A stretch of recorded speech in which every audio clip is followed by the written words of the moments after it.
Olá, começa agora o Agrocultura com as principais notícias do agronegócio. No programa de hoje você vai ver: Brasil cedia Fórum Mundial dos Produtores de Café, o maior evento da cafeicultura deste ano. Durante o fórum foi assinado um acordo entre produtores brasileiros e colombianos, que juntos representam cerca de 45% da produção mundial de café. Bahia é o segundo maior produtor de algodão no Brasil e exporta 40% para países asiáticos. Tudo isso é conhecimento, tudo isso é tecnologia embarcada na agricultura. E veja também: uma campanha contra a brucelose está sendo realizada em Mato Grosso. As geadas também comprometeram as pastagens aqui no Paraná. Segundo o Departamento de Economia Rural, foram registradas temperaturas de 4 graus negativos.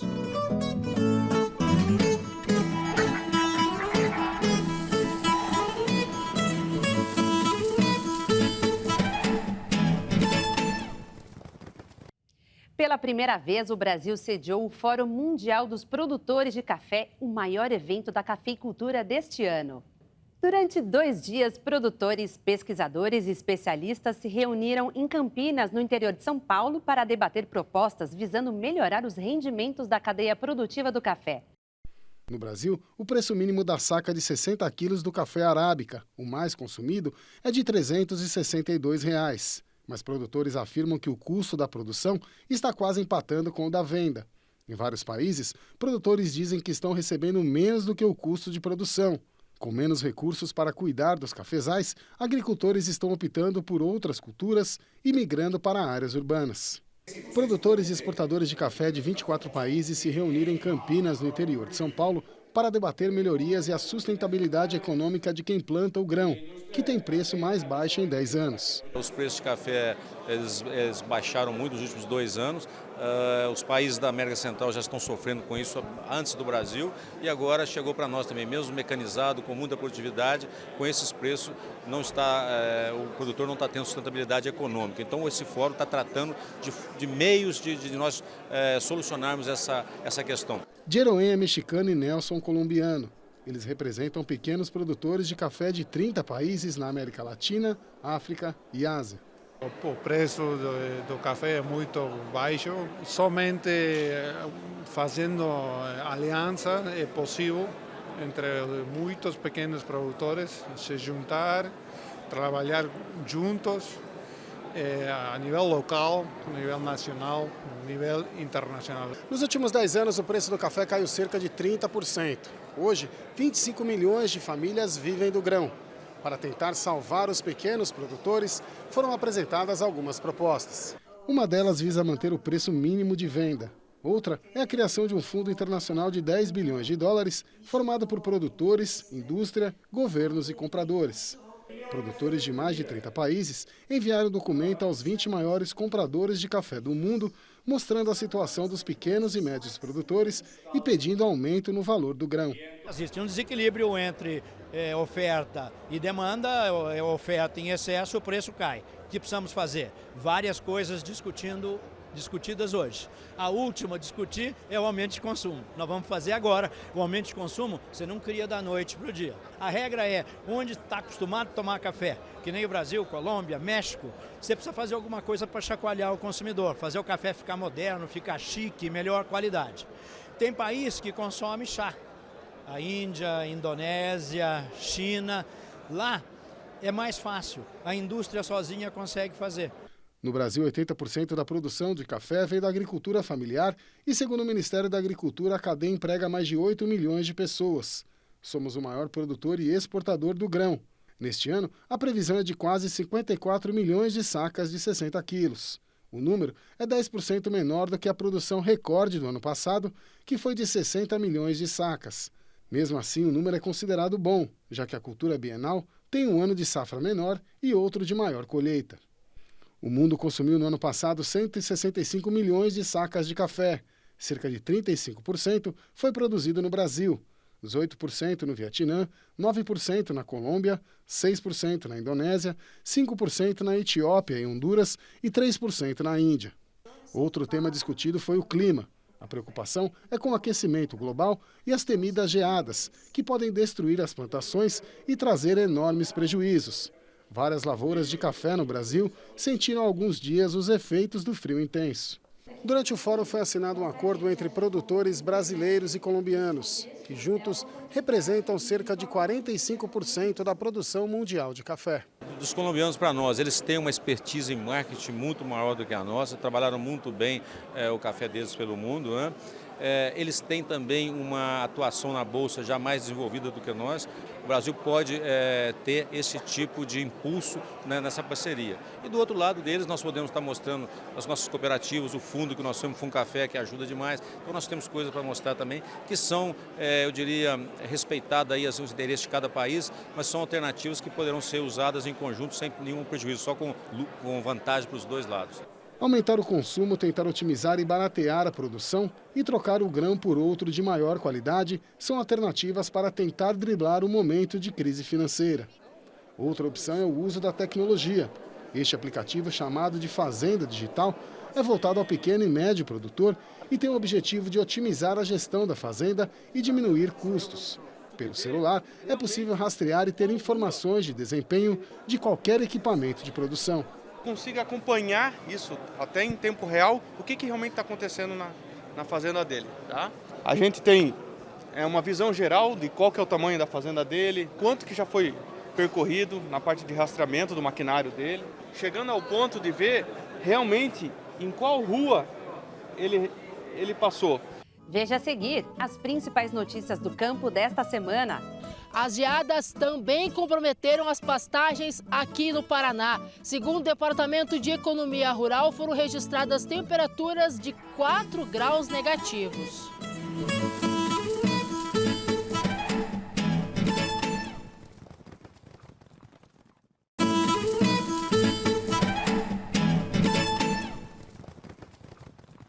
Confira agora as notícias do campo que foram destaque nesta semana. Mais de 4 milhões de porcos contaminados com a peste suína africana já foram mortos em países asiáticos. Segundo a Organização das Nações Unidas para a Agricultura e Alimentação, a FAO, já são 221 focos da doença. Os mais recentes foram registrados na China, Vietnã e Camboja. A situação mais crítica é na China, com 145 focos em 32 províncias e mais de 1 milhão de suínos sacrificados. As fortes geadas dos últimos dias provocaram perdas em lavouras de feijão carioca, especialmente no interior de São Paulo. As plantações que estavam adiantadas foram praticamente perdidas. Houve danos também em Goiás, Minas Gerais e no sul do país. A extensão das perdas está sendo avaliada. A previsão é de que haja impacto nos preços nos próximos meses. As geadas também comprometeram as pastagens aqui no Paraná. Segundo o Departamento de Economia Rural, foram registradas temperaturas de 4 graus negativos. No Rio Grande do Sul, houve registro de neve em 8 municípios com temperatura de 5 graus negativos, com sensação de -10. No sul de Minas e Cerrado Mineiro, as geadas atingiram as lavouras de café. Mas o frio foi comemorado pelos produtores de maçã de Santa Catarina. A fruta precisa de baixas temperaturas para se desenvolver. O estado de Santa Catarina, maior produtor de maçã do Brasil, responde por 51% da produção nacional. Uma campanha contra a brucelose está sendo realizada em Mato Grosso. Até o dia 7 de agosto serão intensificadas ações para conscientização sobre os riscos da doença transmitida por uma bactéria. As ações incluem educação sanitária e incentivo à vacinação contra a doença. Cartilhas e panfletos estão sendo distribuídos. Técnicos estão percorrendo municípios matogrossenses prestando orientações sobre a vacina. Apenas as fêmeas com idade de 3 a 8 meses serão vacinadas, já que os machos podem portar a doença sem desenvolvê-la. Além de atacar o rebanho, a brucelose também é transmitida ao homem por meio de leite extraído do animal contaminado ou em contato direto com as vísceras. A fêmea contaminada aborta pelo menos nas 3 primeiras crias, o que causa grande prejuízo. Mato Grosso tem em torno de 30 milhões de cabeças, produz mais de 1.300.000 toneladas de carne bovina por ano e exporta mais de 300.000.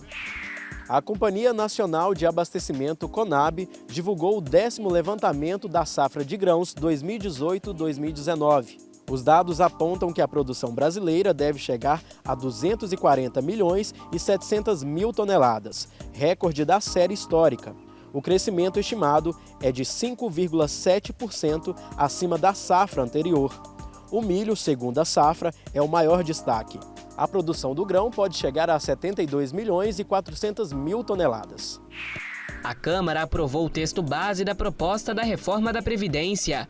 379 senhoras e senhores deputados. Para a aposentadoria rural, fica mantida a idade mínima de 55 anos para mulheres e 60 para homens. A decisão atinge também pessoas que exercem atividade econômica familiar, incluindo garimpeiro, pescador artesanal.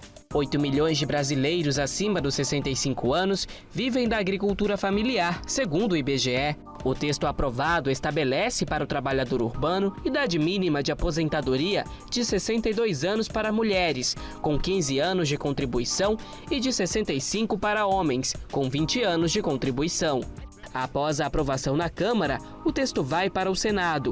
Será analisado pela Comissão de Constituição e Justiça e depois vai para o plenário, onde precisa ser aprovado em 2 turnos, com 49 votos em cada ou 3/5 dos senadores. A previsão é de que no Senado a votação só ocorra após o recesso parlamentar, que vai de 18 de julho a 1º de agosto. Se o Senado aprovar o texto da Câmara sem mudanças, ele é promulgado pelo Congresso e vira uma emenda à Constituição.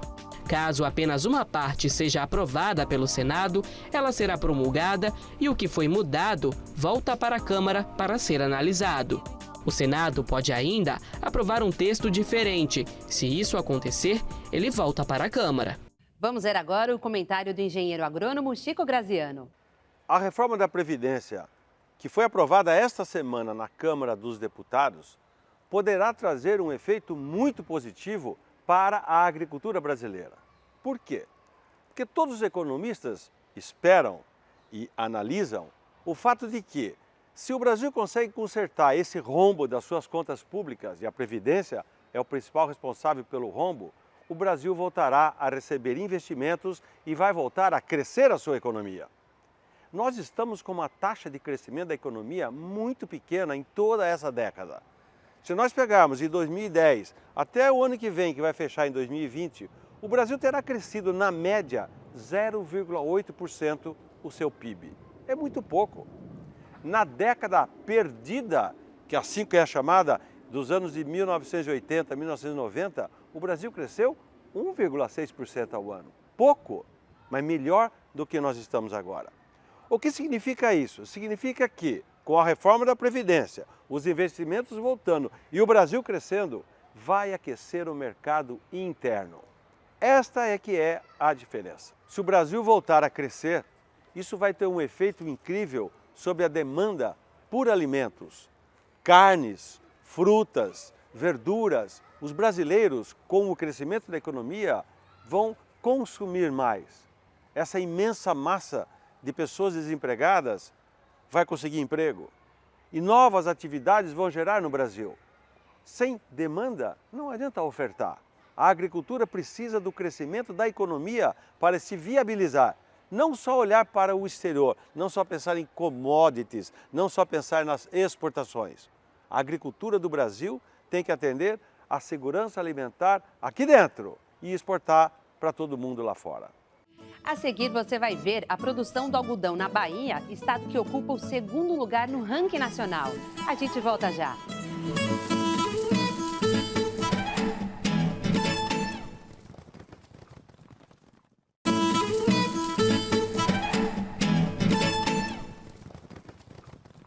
O estado da Bahia é o 2º maior produtor de algodão do Brasil e exporta 40% para países asiáticos como Indonésia, Bangladesh e Vietnã. O restante abastece indústrias têxteis brasileiras. O algodão é um produto promissor num mercado em expansão.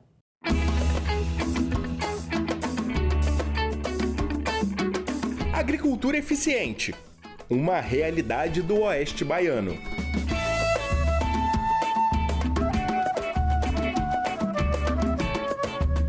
Aqui, o homem do campo soube usar a tecnologia a seu favor. A precisão dita o ritmo do agronegócio. Nos últimos anos, a agricultura tem sido privilegiada. Nós temos mais conhecimentos de solo, temos mais conhecimento de semente. As sementes vêm com genética modificada, vêm com tratamentos específicos de produtos defensivos. Nós também temos uma tecnologia de máquinas. As máquinas cada vez respondem mais pelo resultado que nós precisamos. Cada vez nós temos mais sensores nas máquinas, cada vez nós mensuramos mais as quantidades colhidas, as áreas colhidas. Nós transportamos essas informações via satélite hoje ou via cartuchos de pendrive ou outro sistema de transmissão de dados. Nós temos estações meteorológicas nas fazendas, nós usamos um software para dizer quanto vento houve, a velocidade do vento, e isso é transmitido, a irradiação solar, a temperatura, e isso é transmitido por um software de cada 15 minutos. Então, no final do dia, quando se roda o programa para irrigação, todos esses itens foram levados em consideração, mas o conhecimento que nós temos de quanta água precisa, desde o início, onde nós colocamos a semente, até a fase final de maturação. Então, tudo isso é conhecimento, tudo isso é tecnologia embarcada na agricultura.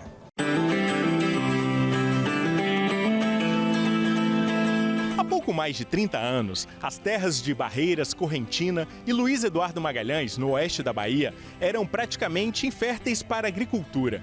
Hoje se transformaram em uma das áreas mais produtivas do Brasil. Nós começamos aqui em 1984, nós estamos com 35 anos aqui na Bahia. Meu pai dizia sempre que uma região, em alguns momentos que nós começamos lá atrás, se houvesse algum motivo, algum momento onde pudesse ter algum desânimo, ele dizia, olha, uma região se consolida com mais de 20 anos. Então nós estamos com 35, eu estou plenamente satisfeito, eu acho que todos os agricultores que aqui estão plenamente satisfeitos com a agricultura desenvolvida aqui no oeste da Bahia.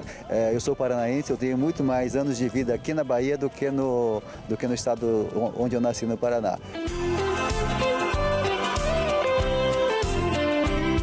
Quanta mudança! O agronegócio já corresponde a 24% da atividade econômica do estado. 37% das exportações baianas vêm do campo. O oeste baiano é responsável pela segunda maior produção de algodão do país.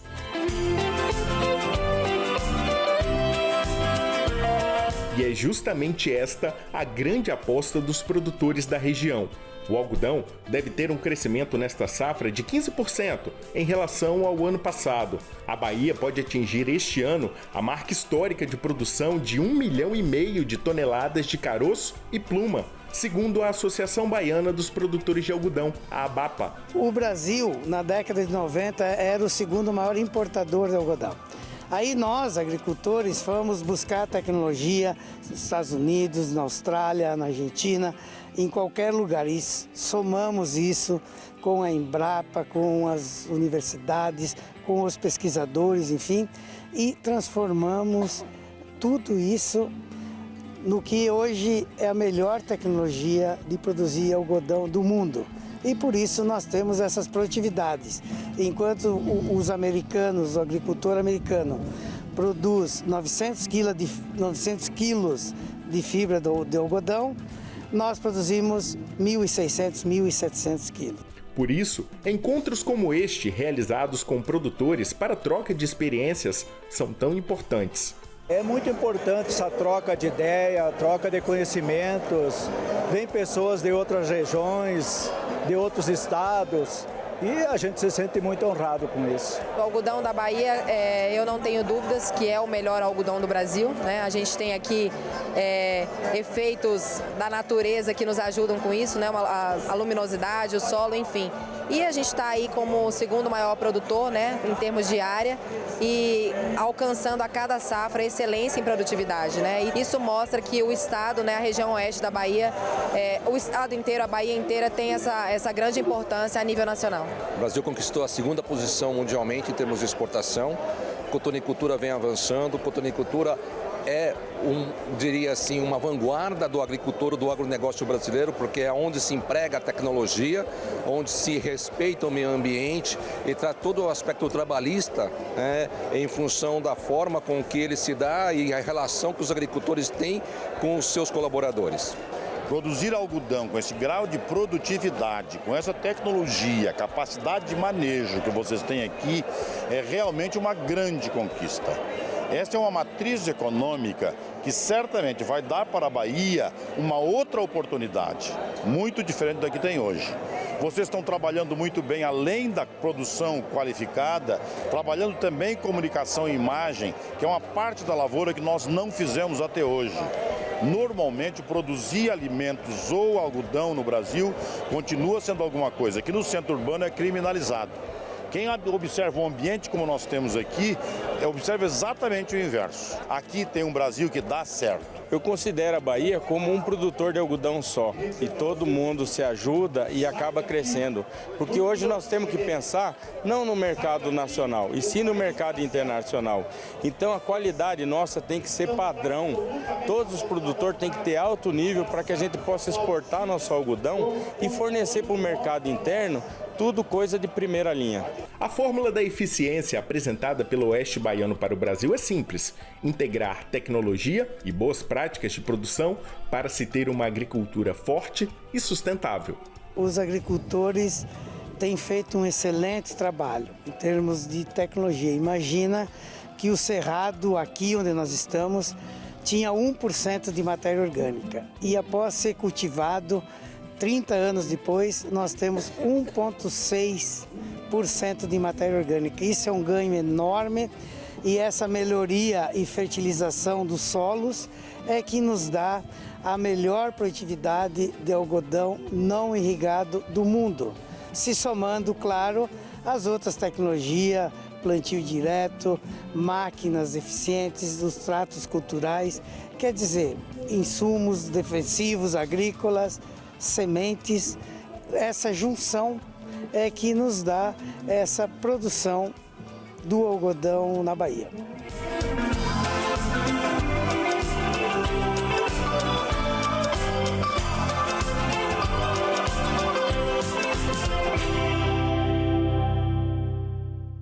A lavoura do algodão no Brasil passou por uma incrível transformação. Em primeiro lugar, uma mudança geográfica. Há alguns anos, nos anos de 1950, 60, até 1990, quem produzia algodão no Brasil eram os estados de São Paulo e do Paraná. E um pouco na Paraíba, o algodão mocó, lá no Nordeste. Hoje, o algodão é produzido no oeste da Bahia e na região de Rondonópolis, especialmente no Mato Grosso. Mato Grosso e Bahia hoje produzem 88% do algodão nacional. São Paulo e Paraná não dá 0,5%. Além da geografia, a outra mudança sensacional foi tecnológica.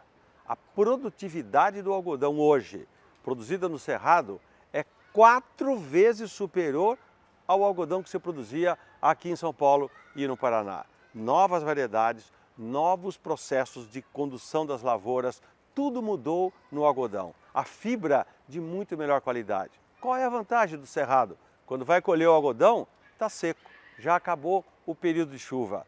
Antes, se colhia o algodão, chovia, molhava, estragava a fibra. A cotonicultura do Brasil comprova, mais uma vez, é a tecnologia que leva a agricultura para frente. O programa Agricultura de hoje termina aqui. Até a próxima semana.